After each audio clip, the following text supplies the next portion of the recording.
Lotus reality and agro farming వారు premium farm land projects మన పొలం ఫేజ్ 1, 2 మరియు 3 కంప్లీట్ చేసుకొని మన పొలం phase 4 Wasar village at Narayana Khed లో ఆగస్టు 15 ఇండిపెండెన్స్ డే రోజు గ్రాండ్ లాంచ్ చేయడం జరుగుతోంది. లాంచింగ్ మరియు ఇండిపెండెన్స్ డే సందర్భంగా 5 గుంటాస్ ల్యాండ్ అవుట్ రేట్ లో బుక్ చేసుకున్న వారికి ₹1,50,000 డిస్కౌంట్ తో పాటు 2 గ్రాముల గోల్డ్ ఫ్రీగా ఇస్తున్నారు. పూర్తి వివరాలకు సంప్రదించండి. శ్రీమాత్రే నమః. సద్గురు జ్యోతిషాలయం 2024 సెప్టెంబర్ ద్వాదశ రాశుల యొక్క ఫలితాన్ని మనం తెలుసుకోబోతున్నాం. ఈ నెల గ్రహాల యొక్క కదలిక ఎలా ఉంది అంటే సెప్టెంబర్ నెలలో రవి, బుధుడు, శుక్రగ్రహాలు రాశులు మారడం జరుగుతుంది. రవి కన్యా రాశిలోను, బుధుడు సింహరాశిలోను, శుక్రుడు తులారాశిలోను సంచారం ప్రారంభించేస్తున్నారు. దీని ద్వారా ద్వాదశ రాశులకి ఎలా ఉండబోతుందో ఒక్కొక్క రాశిగా మనం విశ్లేషించుకుందాం. జ్యోతిష్ శాస్త్రరీత్యా ద్వాదశ రాశుల్లో 2వ రాశి అయినటువంటి వృషభ రాశి మిత్రులారా, మరి కృతికా నక్షత్రం 2, 3, 4 పాదములు, రోహిణీ నక్షత్రం 1, 2, 3, 4 పాదములు, మృగశిరా నక్షత్రం 1, 2 పాదాలకు జన్మించిన మీరు వృషభ రాశి వారిగా పరిగణించబడుతున్నారు. ఈ నెల వృషభ రాశి వారికి శుభాశుభ ఫలితాలు ఎలా ఉన్నాయంటే, వృషభ రాశి వారికి ఈ నెల చాలా బాగుందని కూడా చెప్పచ్చు. మీకు ఫలవంతంగా ఉంటుంది. శని 10వ ఇంట్లో తిరోగమనంలో ఉన్నాడు. శుక్రుడు మరియు కేతు 5వ ఇంట్లో, సెప్టెంబర్ 16న సూర్యుడు 5వ ఇంట్లో, సెప్టెంబర్ 23న బుధుడు 5వ ఇంట్లోకి ప్రవేశిస్తున్నారు. రాహు ఈ మాసమంతా 11వ ఇంట్లో ఉంటున్నాడు. మొదటి ఇంట్లోనే బృహస్పతి 5వ ఇంట్లో పూర్తి పంచామ దృష్టితో చూస్తున్నాడు కాబట్టి, బుధుడు 2వ ఇంటిని అధిపతి 3వ ఇంట్లో ఉన్నాడు కాబట్టి ఆదాయం గణనీయంగా పెరుగుతుంది. ముఖ్యమైన ఆర్థిక సమస్యలన్నీ తొలగుతుంది. ప్రభుత్వం నుంచి ఏమైనా పర్మిషన్స్ కోసం, మీరు ఇళ్ళ పర్మిషన్స్ కోసం కానీ, లైసెన్స్ కానీ లేదా ఏమైనా పొందుంటే అవన్నీ కూడా రాబోతుంది. గృహ వాహన సంబంధ ప్రయత్నాలు విజయవంతం అవుతుంది. శత్రు రోగ నివారణ బాధలు తొలగుతాయి. ఆదాయ మార్గాలు మల్టిపుల్గా మీకు ఇన్కమ్ సోర్సెస్ పెరుగుతుంది. నిరుద్యోగులకి దూర ప్రాంతాల్లో ఏదైనా పెద్ద కంపెనీల్లో దూర ప్రాంతం, దూర ఊరు లేదా దూర దేశంలోకి ఉద్యోగాలు వచ్చే అవకాశాలు ఉన్నాయి. వ్యాపారాల్లో కూడా నిలకడగా సాగుతారు. కొత్త వస్త్రాలు, ఆభరణాలు కొంటారు. ఆత్మవిశ్వాసం పెరుగుతుంది. మీ పాత వాహనాన్ని మార్చి కొత్త వాహనం కొనే అవకాశాలు ఉన్నాయి. భార్యాభర్తల మధ్య అన్యోన్యత లోపమైంది ఈ నెల. అవన్నీ కూడా కూర్చొని మాట్లాడుకోండి, అన్నీ తొలగిపోతుంది. విడిపోయిన దంపతులు, ఆల్మోస్ట్ డైవర్స్ అనుకున్న వాళ్ళు కూడా మళ్ళీ కలుస్తారు. ద్వితీయ వివాహం వారికి ఇది ఒక యోగం, అది కూడా చెప్పచ్చు. ద్వితీయ వివాహం కోసమై ప్రయత్నం చేస్తున్న వాళ్ళకి ద్వితీయ వివాహ యోగం అని చెప్పచ్చు. శుభ కార్యక్రమాల్లో పాల్గొంటారు. కుటుంబంలో కలిసి చాలా ప్రత్యేకమైనటువంటి పూజలన్నీ కూడా చేసే అవకాశాలు ఉన్నాయి. రాజకీయ నాయకుడికి సమాజంలో పలుకుబడి పెరుగుతుంది, గౌరవం పెరుగుతుంది, పలుకుబడి పెరుగుతుంది. ఉద్యోగం చేసే వారికి సహ ఉద్యోగుల యొక్క సహకారం లభిస్తుంది. ప్రమోషన్స్ దొరుకుతుంది, ఇంక్రిమెంట్స్ దొరుకుతుంది. మాస ప్రారంభంలో కాస్త వృధా అయ్యే అవకాశం ఉంది ఆర్థికంగా. కొత్త వ్యాపార విస్తరణ ప్రయత్నాలు ఈ నెల వద్దు, కాస్త ఆపండి. మీ తోటి వ్యాపారస్తుల నుండి పరోక్షంగా పోటీ ఎదుర్కొనే అవకాశం ప్రారంభంలో ఉంటుంది.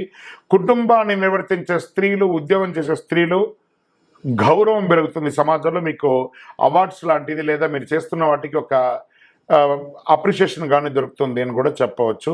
ఆశించిన పదోన్నతి కూడా దొరుకుతుంది. విద్యార్థులు చదువులో చాలా ఏకాగ్రత పెట్టాలి. ఆరోగ్యం పట్ల శ్రద్ధ వహించాలండి. పొత్తి కడుపుకి సంబంధించి ఇబ్బంది వచ్చే అవకాశాలు ఉన్నాయి. మర్మాంగ సమయంలో కూడా ఏదైనా ఇబ్బందులు వచ్చే అవకాశాలు ఉంటాయి కాబట్టి మంచి ఒక డాక్టర్ని సంప్రదించి జనరల్ మాస్టర్ చెకప్ ఒక్కసారి చేసుకోండి. షేర్ మార్కెట్ స్పెక్యులేషన్ మిశ్రమం 50-50.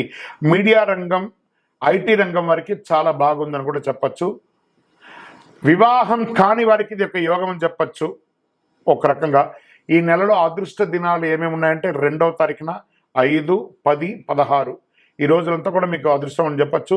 చంద్రాష్టమం 11/9/2024 రాత్రి 9:22 నుండి 14/9/2024 3:24 వరకు చంద్రాష్టం ఉంటుంది. 2.5 రోజులు.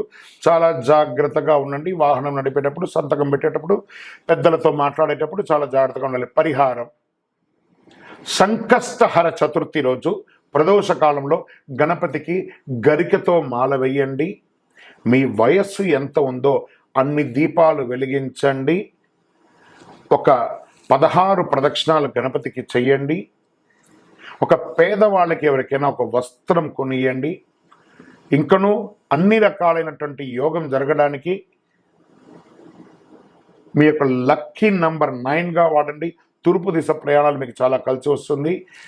ఇంకను మీ యొక్క వ్యక్తిగత జాతకం తెలుసుకోవాలి అని అనుకుంటే మీ పరిసర ప్రాంతాల్లో ఉన్నటువంటి జ్యోతిష్ శాస్త్ర నిపుణుల్ని సందర్శించండి. మా ద్వారానే తెలుసుకోవాలనుకుంటే కింద నంబర్కి మీ పేరు, date of birth, time of birth, place of birth WhatsApp చేయండి. మేము మీకు కాల్ చేస్తాము. కరుంగాలి మాలను ఎంత అవకాశం ఉంటే అందరూ వేసుకోవడానికి ప్రయత్నం చేయండి. విజయోస్తు.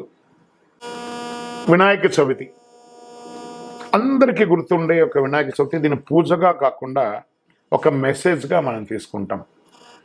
మన యొక్క భూగర్భ జలాలన్నీ కూడా తగ్గిపోతున్నాయి కాబట్టి మీ ఇంట్లో మీ పిల్లలకి రెడీమేడ్ విగ్రహాలు ఇచ్చే బదులు మట్టిని తీసుకొచ్చి ఈసారి మీరు వినాయకులు తయారు చేయండి. మీరు చేస్తున్న వినాయకుడికి పూజ చేస్తాను ఒక టాస్క్ ఇవ్వండి.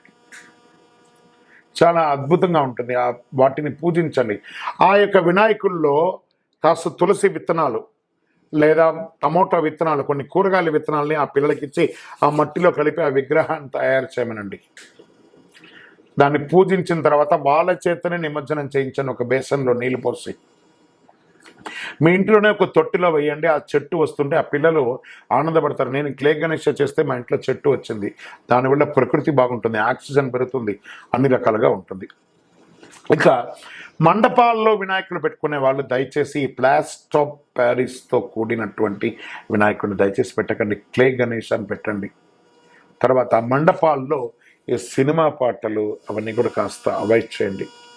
మనం భక్తిగా ఉండగలము అని అంటేనే ఆ యొక్క మండపాల్లో పూజించను, కానీ వేరే వేరే వ్యవహారాలతో మండపాల్లో ఉండకండి. ఎందుకంటే ఆ మండపం అంటే సాక్షాత్ ఒక గర్భాలయం లాంటిది. అది ఆ 9 రోజులు నవరాత్రులు, గణపతి నవరాత్రులు చాలా విశేషంగా చేస్తుంటాం కాబట్టి అక్కడ పవిత్రంగా ఉండడానికి ప్రయత్నం చేయండి. మనం మొదటి రోజు పవిత్రంగా ఉండి మిగతా రోజులు కొంచెం తేడాగా ఉంటే భగవంతుడు అన్ని రకాలుగా ఆలోచిస్తుంటాడు, మనల్ని చూస్తుంటాడు. మన యొక్క వాటిని కాస్త దాన్ని మండపాల దగ్గరగా ఎక్కువ మందిని దర్శనానికి రప్పించే మార్గం చూడండి. ఆ యొక్క భజన కార్యక్రమాలు, కళాకారులు ఎంతోమంది ఉన్నారు చూసారా, వాళ్ళకి అందరికీ అవకాశం ఇవ్వండి. మన కోసమే ఎదురు చూస్తున్నారు ఆ కళాకారులందరూ, వాళ్ళకి అవకాశం ఇవ్వండి. ఈ యొక్క వినాయక చవితి వచ్చిందంటే ఎంతమందికి ఉపాధి కలుగుతుంది తెలుసా? ఆకులు, అలములు, మట్టి గణపతులు, పూజా ద్రవ్యాలు, భోజనాలు, మండపాలు, ఫోటోలు, ఫ్రేమ్లు, సెంటరింగ్లు, వాహనదారులు, వాయిద్యకారులు, ఎంతమందికి మనం తెలియకుండానే పరోక్షంగా మనం ఉపాధి కల్పిస్తున్నాం చూస్తారా. అందుకే భగవంతుడు గణపతితో ప్రారంభించి అద్భుతమైనటువంటి అవకాశాలు మనకి ఇస్తున్నాడు. ఈ గణపతి చవితిని ప్రతి ఒక్కరు కూడా ఆనందంగా సంతోషంగా ఉండండి. చెరువుల దగ్గరికో లేదా నది దగ్గరికో వెళ్ళేటప్పుడు పిల్లలు జాగ్రత్త, అది కూడా జాగ్రత్త పడండి. వినాయక చవితిని ఆనందంగా చేసుకోండి. విజయోస్తు.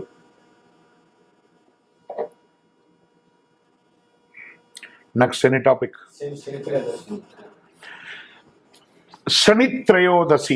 ఈ శని త్రయోదశి మనకి ఈ సంవత్సరంలో చాలాసార్లు వచ్చింది సార్. ఈ శని త్రయోదశి రోజు అసలు ఏం చేయాలండి? ఈ శని త్రయోదశి రోజు అసలు ఎలా పూజించాలి? ఆ శని భగవానుడికి త్రయోదశి వచ్చిన రోజు చాలా పర్వదినంగా భావించే ఆ రోజు మనం అందరూ ఏం చేస్తాం? తీసుకుపోయి ఆ దేవుడి మీద నూనె ఉర్రని పోసేస్తాం. అలా పోయకూడదట. శని భగవానికి తిరగగానే కాలు కడుక్కోవాలి లేదా స్నానం చేయాలి, చాలా దోషం వచ్చేస్తుంది. చాలా తప్పు. ఎందుకు కాలు కడుక్కోమన్నారు తెలుసా? తెలియకుండానే ఆ విగ్రహం మీద 1/2 లీటర్ నూనె పోయగానే ఆ ప్లేస్ అంతా నూనె అయిపోతుంది చూసారా. మీ అడుగు ఆ నూనె మీద పడి అలా ప్రదక్షిణ, దేవాలయం చుట్టూ ప్రదక్షిణ చేసేటప్పుడు ఆ అడుగుల మీద చిన్న పిల్లలు కానీ పెద్దవాళ్ళు కానీ పెడితే జారి పడుతారు. కాబట్టి ఆ నూనె మీ కాలు కట్టకుండా ఉండడం కోసం కాలు కడగండి అన్నారు. కానీ శని భగవాన్ని ప్రార్థన చేయడం వల్ల కాలు కడగండి అని అనకూడదు. అది ఒక దుష్టగ్రహం కాదు. అలా దుష్టగ్రహం అయితే దేవాలయంలోనే పెట్టరు కదా. సరే, ఏం చేయకూడదు అన్నాం. ఏం చేయాలి? ఆ నూనె కాస్త తీసుకుపోయి పాదాల దగ్గర ఇలా అద్దాలి. నువ్వుల ఒక నల్లటి వస్త్రం తీసుకోండి, అందులో నువ్వులు వేయండి, దాన్ని మూటగా కట్టండి, 9 సార్లు నల్ల దారంతో చుట్టండి. ఒక ప్రమిదలో దీపం పెట్టి స్వామి పాదాల దగ్గర ఇరికీయకూడదు, కింద దూరంగా 2 ప్రమిదల్లో వేసి ఈ యొక్క నువ్వుల ఉండ దీపం వెలిగించండి. స్వామికి అతి ఇష్టమైనటువంటి ప్రసాదం బెల్లాన్ని కాకికి పెట్టండి. 19 ప్రదక్షిణాలు చేయండి శని త్రయోదశి రోజు. వీలుంటే నల్లని డ్రెస్ లేదా బ్లూ డ్రెస్, నీలాంజన సమాభాసం రవిపుత్రం యమాగ్రజం ఛాయా మార్తాండ సంభూతం తన్నమామి శనైశ్వరం, ఆ మంత్రాన్ని చెప్పుకుంటూ 19 ప్రదక్షిణాలు చేయండి. ఎవరికైనా ఆకలి ఉన్న వాళ్ళకి భోజనం ఏర్పాటు చేయండి. దేహిమే శనైశ్వర అనుగ్రహం అని చెప్పి ప్రార్థన చేయండి. శనీశ్వరుడికి ఏం కావాలంటే ప్రార్థన. ఈశ్వర శబ్దం కలిగిన వాడు శని ఈశ్వరుడు అన్నారు. శనీశ్వరుడు శబ్దం కలిగిన వాడు కాబట్టి అందుకే దేవాలయంలో ఈశాన్యంలో ఉంటారు. ఈశాన సర్వ విజ్ఞానం ఈశ్వర సర్వభూతానాం బ్రహ్మాధిపతి బ్రహ్మణోధిపతి బ్రహ్మ శివోమే శివం అన్నారు. ఈశ్వర శబ్దం కలిగిన వాడు కాబట్టి శనీశ్వరుడు చాలా విశేషమైనటువంటి రోజు. అది కూడా ఏ సమయంలో చేస్తే బాగుంటుంది అనంటే ఉదయం 9 నుంచి 10:30 సమయంలో రాహుకాలం ఉంటుంది. ఆ సమయంలో పూజ చేస్తే ఇంకా చాలా విశేషమైనటువంటి ఫలితాలని పొందుతారని కూడా చెప్పడం జరుగుతుంది. విజయోస్తు. నిమజ్జనం గురించి చెప్పాను కదా, అది వద్దమ్మా, అది ఎవరికి వాళ్ళు ఇష్టం. అది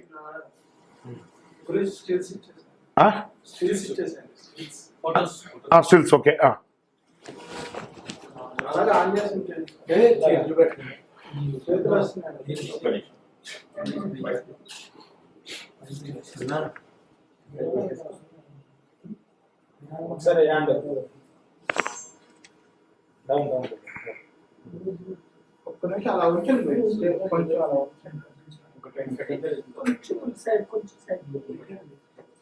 ఎస్ రైట్. గురువు